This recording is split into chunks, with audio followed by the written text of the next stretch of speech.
بسم اللہ الرحمن الرحیم، السلام علیکم۔ میں ہوں سیبی کاظمی، آپ دیکھ رہے ہیں فیس بک اور یوٹیوب۔ 26 جنوری اتوار کا دن ہے۔ پہلے اہم خبریں آپ کے سامنے رکھ دوں۔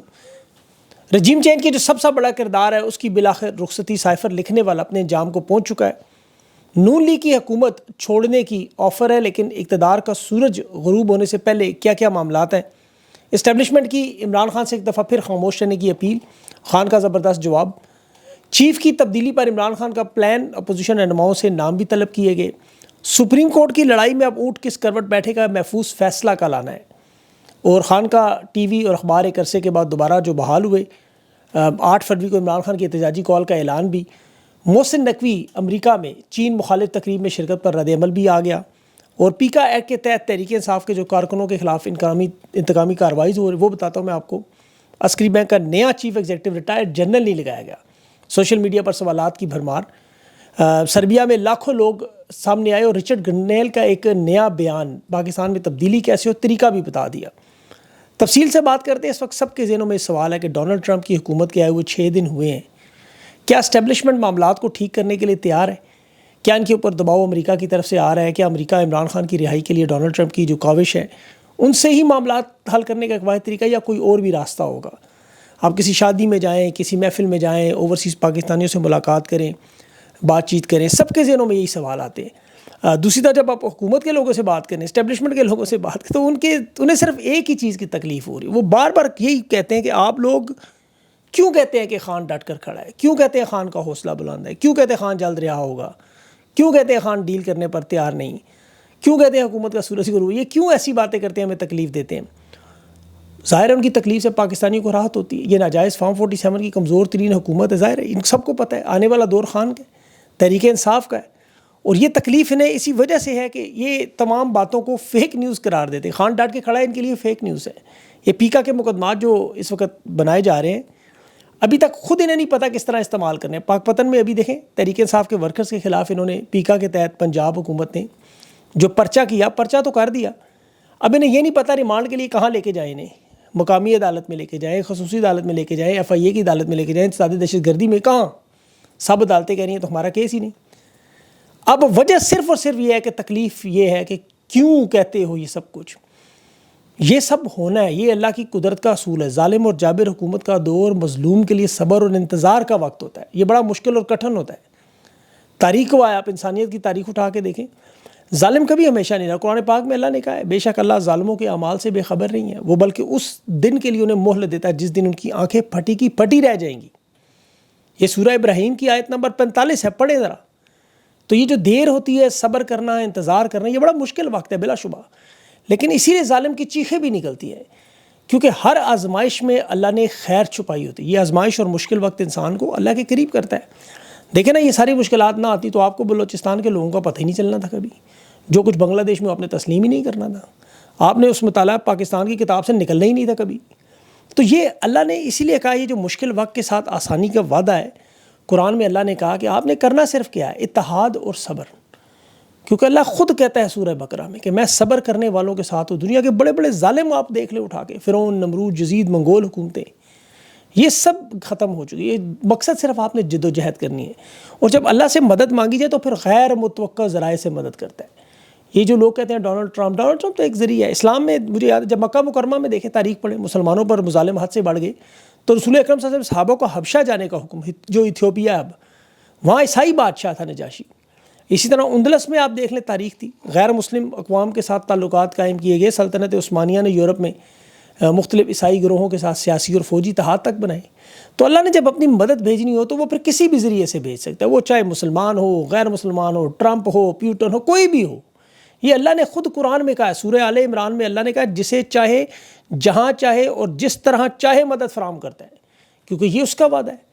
اب ظالم کا کوئی مذہب نہیں ہوتا اور مظلوم کا کوئی مذہب۔ دیکھیں، ظالم مسلمان بھی ہو سکتا ہے اور غیر مسلمان بھی، اسی طرح مظلوم بھی مسلمان بھی ہو سکتا ہے اور غیر مسلم بھی۔ اس وقت آپ کی لڑائی چونکہ ظالموں کے ساتھ ہے، جن کے پاس اب کچھ بھی نہیں ہے، کچھ بھی نہیں، ایک بیانیے کے علاوہ، وہ بھی 9 مئی۔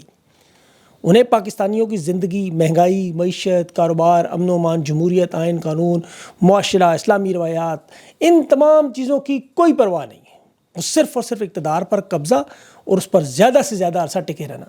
اب ان کی بدقسمتی مقابلہ عمران خان سے۔ خان کا بظاہر قد و قامت تو 6 فٹ 3 انچ ہے، جو ابھی بھی تمام سیاستدانوں سے لمبا ہے. یہ باقی تو چھوٹے چھوٹے ناٹے بونے. اسٹیبلشمنٹ کے لوگ بھی آپ کو پتہ ہے خان کے ساتھ ملتے وقت ایسے جوتے پہنتے تھے اونچی اڑی والے تاکہ چھوٹے نہ نظر آئیں. احساس کمتری تھا. خان کا سیاسی قد و قامت اس وقت ہرکولیس کے برابر ہے، اسے مخالفین تسلیم کرتے ہیں. اب ان لوگوں کا تو دیکھیں، یہ چھوٹے چھوٹے لوگوں کا تو چھوٹی چھوٹی ڈیل کرنا، بیمار ہونا، اسپتال چلے جانا، وہاں سے لندن بھاگ جانا، دوبارہ اقتدار میں، اور راستے ہیں ان کے پاس. اب خان کا اتنا بڑا قد و قامت ہے، اس کے سامنے اب یہ معاملہ غیر منتخب ناجائز قبضہ گروپ کی حکومت کا، جو کہ زیادہ عرصہ نہیں چل سکتی. خان اس طرح کے چھوٹے کام نہیں کر سکتا. یہ حکومت اس وقت پاکستان کی تاریخ کی سب سے کمزور حکومت ہے، اور انہیں یہ بھی پتہ ہے خان کو زیادہ عرصہ جیل میں نہیں رکھ سکتے. خود حکومت کے لوگ اب جو پیغام بھجواتے ہیں کہ نون لیگ کی حکومت کا اب ہمیں کوئی شوق نہیں، جس نے حکومت لینی ہے آ کے لے لے. پیپلز پارٹی بھی جان چھڑانا چاہتی ہے. اب ان کی بدقسمتی ہے کہ اسٹیبلشمنٹ انہیں نہیں جانے دے رہی. جس طرح یہ 8 فروری کو آپ کو یاد ہوگا نون لیگ اس وقت بھی اقتدار میں نہیں آنا چاہ رہے تھے، نواز شریف مائنس ہوا اسی وجہ سے. یہ تو مریم نواز نے آپ کو پتہ ہے ساری حکومت قبول کی، اور شہباز شریف بھی اس میں پھر وزیر اعظم کا رول لے، کیونکہ اسے راستہ آتا تھا مریم نواز صاحبہ کو. اس کے ساتھ جو اسٹیبلشمنٹ کی محبت کا جو ایک سلسلہ شروع ہوا تھا وہ سیز فائر سے شروع ہوا، زبان بندی سے، خاموش رہنے سے. ورنہ ان کے تند و تیز حملے جملے آپ کو یاد ہوں گے، میرے پاس ویڈیوز ہیں وہ والی، وہ کہتی تھی جو آپ کو یاد ہوگا تمام ویڈیوز. پھر وہ میری دہشت گردی کے پیچھے وردی والے، بلوچستان مسنگ پرسن کے دھرنے میں چلے جانا، پھر باقاعدہ جنرل فیض جنرل باجوہ کے نام لینے، فوج پر باقاعدہ حملے کرنے. یہ صرف اسٹیبلشمنٹ کی توجہ حاصل کرنے، اور وہ اس پہ کامیاب ہوگی، وہ راستہ ڈھونڈ رہی تھی جس پہ چلنا تھا. اب یہی معاملہ تھا کہ آپ 6 مہینے کی خاموشی کریں، سیز فائر کریں. باجوہ نے ڈیل دی، وہ 6 مہینے خاموش ہو گئی، ٹویٹر پہ کوئی بیان نہیں دیا، سیاسی معاملات میں شامل نہیں ہوئی. دوسرے معنوں میں ایک جوگن بن گئی، جوگن، اچھی بچی تو نہیں، خیر اچھی نانی کہا جائے، عمر ان کی نانی ہے خود سچ میں. اب ان کے نواسیوں کے معاملات ہیں، تو اس لیے اب انہیں موقع کیا ملا کہ وہ خاموش ہو گئیں. ٹویٹر اکاؤنٹ انہوں نے اپنا بند کر دیا، میڈیا سے دور ہو گئیں، ہر قسم کی تنقید سے ہٹ گئیں، اسٹیبلشمنٹ کے ساتھ اچھے تعلقات بنانے شروع کیے. کیونکہ سیاست میں تو دیکھیں خاموش ہونا کمزوری ہوتا ہے، یہ کسی ڈیل کے نتیجے میں ہی آپ خاموش ہوتے ہیں. خان کا اکاؤنٹ اسی لیے خاموش نہیں، ٹویٹر اکاؤنٹ نہیں چپ ہوتا. کسی سیاسی رہنما یا صحافی کے پاس زبان کے علاوہ تو کچھ بھی نہیں ہے. یہاں خاموش تب ہوتے ہیں جب پس پردہ معاملات طے ہو جائیں، تنازعات سے بچنا ہوتا ہے، اسٹیبلشمنٹ کو راضی کرنا ہوتا ہے، پھر خاموشی اختیار کی جاتی ہے، سوشل میڈیا بند کر دیا جاتا ہے، سیز فائر جسے کہتے ہیں. خان کو اب یہ بار بار یہ بات جو سمجھائی جاتی ہے، پیغام پہنچائی جاتی ہے کہ آپ ٹویٹر اکاؤنٹ پر پیغام نہ دیں، کچھ عرصے کے لیے خاموش ہو جائیں، پھر آپ کا ٹی وی، آپ کی اخبار بحال ہو جائے گی، آپ کی ملاقاتیں بحال ہو جائیں گی، پھر ہم آپ کے لیے آسانیاں دیں گے، بات چیت کا عمل شروع کریں گے. اب خان کو بھی 6 مہینے کے لیے کہہ رہے ہیں جی چپ کا روزہ رکھ لیں، 6 مہینے صرف خاموش رہیں، کچھ کریں نا بس. عمران خان اس کا جواب دیتے ہیں، ایک تو مسکراتے ہیں، ہنستے ہیں، اور پھر اگلا بیان ٹھک. جیسے چیف الیکشن کمشنر کی تعیناتی بھی خان نے اگلا بیان دے دیا. اور 8 فروری کا میں بتاتا ہوں آپ کو، چیف الیکشن کمشنر آپ کو پتہ ہے اسٹیبلشمنٹ کا بایاں ہاتھ ہے. بایاں ہاتھ آپ کو پتہ ہے کس مقصد کے لیے استعمال ہے، جس طرح پاکستان کے الیکشن میں استعمال ہوا. تو منشی صاحب ان کے ساتھ 2 سینئر آپ کو پتہ ہے رکن اس کے ریٹائر ہو رہے ہیں. 26ویں ترمیم نہ ہوتی تو الیکشن کمیشن میں تو اس وقت یہ غیر فعال ہو جاتی. لیکن اب یہ نام مانگے جا رہے ہیں. عمران خان نے پارٹی کو کہا ہے کہ آپ فل فور وہ نام متحرک بھی ہوں، اور سندھ سے جی ڈی اے کو جوڑیں، یہاں فضل الرحمان کو جوڑیں، جماعت اسلامی کو جوڑیں، باقی جماعتوں کو اکٹھا کریں، اور نئے نام کی تعیناتی کا غور و فکر، نیا نام سامنے لائیں. الیکشن کمیشنر کا نام بہت اہم معاملہ ہوگا، یاد رکھیے گا. اب اس میں جتنے بھی لوگوں کو خان کے پاس بھیجا جاتا ہے وہ اپنا منہ ابھی کھولتے نہیں. عمران خان کو پتہ ہے اس نے کیا کہنا ہے. علی مین گنڈا پور کی طرف سے بار بار یہ پیغامات آتے تھے. خان نے تو تنگ آ کے خیر وہ صوبائی وزارت سے علی مین کو ہٹایا، خیر یہ باہمی اتفاق سے ہوا. لیکن بنی گالا ریسٹ ہاؤس کا نام بھی سننے سے عمران خان، اس کے خان کے کان پک چکے ہیں سن کے، حالانکہ اپنا گھر ہے. خان آ گیا اگریسو سیاست کی موڈ میں. جنید اکبر کے جو بھی لگایا گیا یہ اسی کا حصہ ہے. خیبر پختونخوا بہت بڑی طاقت ہے خان کی، وہاں پر ایسے اگریسو لوگ چاہیے. ابھی پنجاب میں بھی کچھ تبدیلیاں ہوں گی. 8 فروری جو دن آ رہا ہے اس حوالے سے دیکھیں، عمران خان نے یہ 1 سال کمپلیٹ ہونے والا ہے جہاں تحریک انصاف سے بلے کا نشان چھینا، مینڈیٹ چھینا، ان کا مخصوص نشستیں آج تک نہیں دی گئیں. آپ کو پتہ ہے خیبر پختونخوا کے الیکشن مکمل نہیں کروائے گئے، نہ مکمل پارلیمنٹ اور سینٹ سے انہوں نے 26ویں ترمیم بھی منظور کروا لی یرغمال بنا کے. اب تحریک انصاف 26ویں آئینی ترمیم کے خلاف درخواست تو دے رہی ہے، لیکن اصل کام ہوگا اب سڑکوں پر نکلنا، کیونکہ اس سے انہوں نے ججز کو پیغام دینا ہے کہ عوام ان کے ساتھ ہے. امریکہ اور یورپ میں آپ دیکھیں وہاں پر سارے کا سارا جو نظام ہے وہ مفلوج ہو چکا ہے عدلیہ کا. اب امریکہ اور یورپ کے لوگوں پر بڑی نظر ہے. ایک طرف فارن ریلیشن جس کے ساتھ پاکستان عام طور پہ خارجہ تنہائی میں چلا گیا ہے.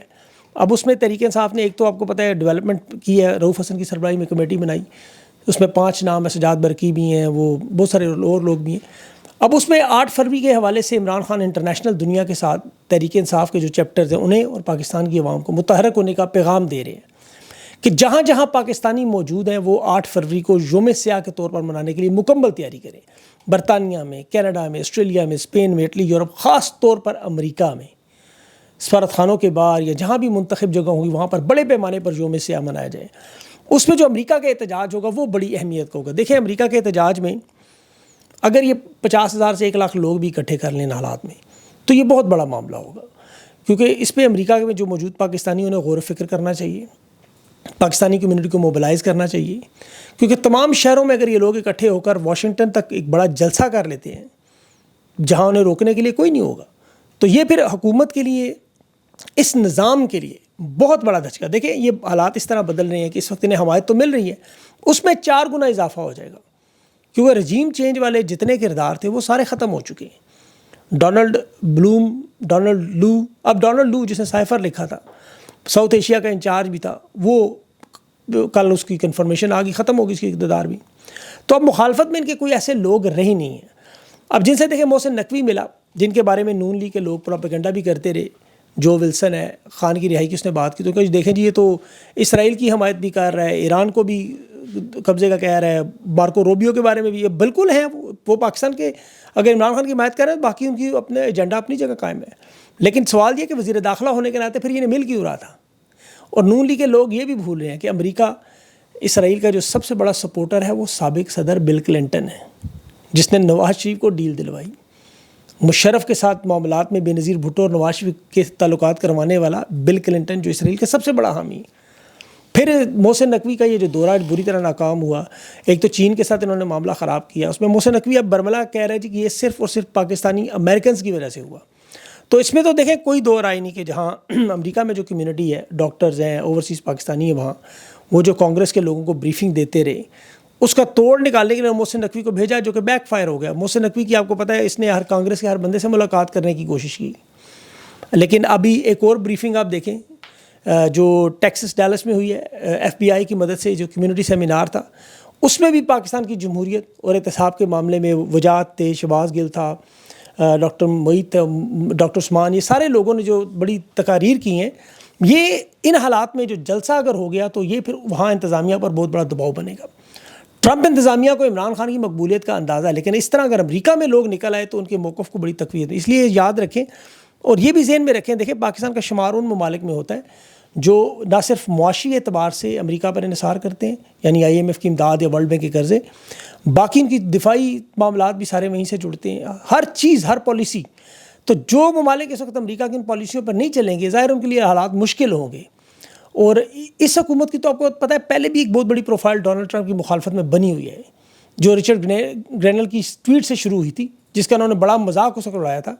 اب سربیا کے معاملے پر آپ اس کا بیان دیکھیں، اس نے کہا 15 نومبر وہاں پہ بھی آپ کو پتہ ہے 15 لوگ جو تھا ہلاک ہوئے سربیا میں، لوگوں نے پروٹیسٹ کیا سربیا میں، حکومت کی بلڈنگوں پر قبضے شروع کر دی۔ اب رچرڈ گرینل نے جو اسپیشل ایلچی ہے اس کا کوسوو کا اور جرمنی کا اور سابق سفیر بھی، اس کی یہ ٹویٹ آئی کہ پروٹیسٹ آپ ضرور کریں، شدت سے کریں، تشدد کے بغیر کریں، قانون کے احترام میں، حکومت کی بلڈنگز پر قبضے نہ کریں، جو قانون آپ کو پسند نہیں اسے بدلیں، عوام کی طاقت کو فیصلہ ساز تسلیم کریں۔ یہ بیان پاکستان کے زمرے میں بڑا اہم ہے، کیونکہ یہی شخص تھا عمران خان کی رہائی کی پہلے بات کرنے والا۔ اب وہ پیغامات دے سکتے ہیں، بیانات دے سکتے ہیں، اور دیکھیں یاد رکھیں وہ بھی ایک حد تک ان کے اپنے بھی بہت سارے مفادات ہیں، اس میں کوئی شک نہیں ہے۔ اس وقت جن لوگوں کا اصل میں اقتدار پہ قبضہ وہ چھوڑنے پر تیار نہیں، انہیں ملک سے دلچسپی نہیں ہے، معاشی حالات، خارجہ تعلقات، کسی قسم کی کوئی دلچسپی نہیں ہے۔ اب انڈونیشیا کا صدر آپ کو پتہ ہے وہ ہندوستان کا دورہ کر رہا تھا، وہاں ہندوستان کے دورے سے اس نے پاکستان آنا تھا، انہوں نے اسے ہندوستان نے منع کیا، دورہ منسوخ کیا۔ امریکہ یہ اس وجہ سے کیا کہ پاکستان کے آپ کو پتہ تعلقات نہیں ہیں۔ اب وہاں پر جہاں محسن نقوی وزیر داخلہ وہاں کی ایڈمنسٹریشن کو پاکستان کے لوگوں کے خلاف کر رہے، کام اسحاق ڈار کا تھا جس کو جا کے باہر وزیر خارجہ کے طور پر یہ کام کرنا چاہیے تھا، وہ نکلنے پر تیار نہیں ملک سے، کیونکہ ان کے نظریں اس وقت فائنانس پہ۔ عسکری بینک میں بھی حالات دیکھ لیں آپ، عسکری بینک میں انہوں نے ریٹائرڈ جرنیل کی بجائے یو بی ایل کے ڈپٹی چیف کو لگایا، چیف ایگزیکٹو ضیاء اعجاز صاحب، بڑی زبردست پرفارمنس کی، بڑے بہترین منجے ہوئے بینکر ہیں، لیکن اب کتنے بھی لوگ ریٹائرڈ ہوں آپ کو پتہ انہیں فوراً منافع بخش اداروں پہ لگا دے، لیکن اپنے اداروں پہ نہیں، صرف سول اداروں پہ. تو انہیں پاکستان کے حالات سے کوئی دلچسپی نہیں ہے، انہیں صرف نفع نقصان دیکھنا ہے، جس طرح باقی لوگ دیکھتے ہیں. ملک ریاض جیسے دیکھ رہے ہیں اپنا نفع نقصان. ابھی ملک ریاض کا معاملہ بھی اسے پتہ ہے ایک طرف عمران خان ہے اور تو دوسری طرف یہ اسٹیبلشمنٹ ہے، آل شریف ہے، یہ زرداری ہیں، انہوں نے پاکستان کے اس کے بحریہ پہ قبضہ کر لیا ہے. لیکن اسے پتہ ہے میں دبئی میں بحریہ بنا کے اتنا کما سکتا ہوں کہ اگلی میری دہائیوں کے لیے نفع ہی نفع ہے. ملک ریاض اسی لیے خان کا ساتھ نہیں چھوڑ رہا. ہر شخص کو پتہ ہے کہ خان کے ساتھ کھڑے ہونے میں فائدہ ہے. کچھ وفادار میاں اعظم سواتی ہے، سالار خان کاکڑ ہے، یہ مظالم بھی برداشت کر رہے ہیں، خان کا ساتھ نہیں چھوڑ رہے. ابھی یہ 4 مہینوں سے اعظم سواتی جو ہے وہ اٹک جیل میں جو ظلم اور برداشت کر رہا ہے. جنرل باجوہ کے دور کی ایک ٹویٹ تھی، اس کے خاندان کی ویڈیوز آپ کو یاد ہوگا سارا معاملہ، میں اس میں نہیں جاتا، گن گن کر بدلے لیے جا رہے اس سے، صرف اس وجہ سے عمران خان کے ساتھ کھڑا ہے.